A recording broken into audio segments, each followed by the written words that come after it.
تو یہ 1 لاکھ روپے جو جرمانہ وصول کیا جاتا ہے پیسوں کی صورت میں، یہ درست نہیں ہے۔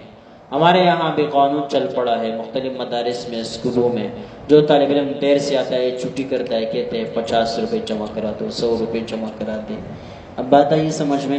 تو اس قسم کی سزائیں، اس کو تعزیری مالی کہتے ہیں۔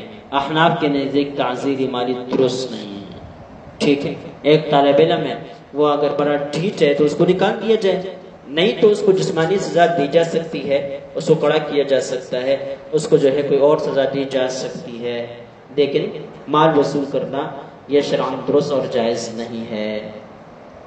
اگر طلبہ سے اس طرح مال لیا جاتا ہے تو سال کے آخر میں واپس بھی کر دینا چاہیے، ٹھیک ہے؟ نابالغ بچوں سے جو مال لیا جائے تو وہ تو قطعاً درست نہیں ہے۔ بالغ سے لیا جائے اگر طیب نفس سے وہ نہیں دے رہا تو بھی درست اور جائز نہیں ہے، البتہ بعد میں اگر وہ از خود دے دیتا ہے، طیب نفس کا اظہار کرتا ہے، لیکن یہ اس صورت میں ہو سکتا ہے کہ آپ اس کی چیز اس کو دے دیں اور ان سے کہے کہ اب اگر طیب نفس سے دینا ہے تو دے دے، ورنہ میں نے آپ کا حق آپ کو ادا کر دیا ہے۔ اب اگر وہ طیب نفس سے دیتا ہے تو ٹھیک ہے، ورنہ جو ہے اس کا مال اس کو واپس کرنا ہی ہوگا۔ تو یہ جرمانوں والا سسٹم جہاں کہیں پر بھی ہے، اس کو کیا کرنا چاہیے؟ روک دینا چاہیے۔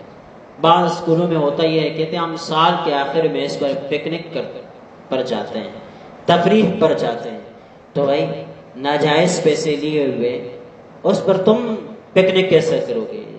ہاں، جس نے جرمانے ادا کر دیے ہیں ان سے کہیں کہ تمہاری پیسی ہمارے پاس جمع ہو گئی ہے، چلو آپ کو تفریح کراتے ہیں تمہارے پیسوں سے، اگر تمہیں اس بات کی اجازت ہو تو۔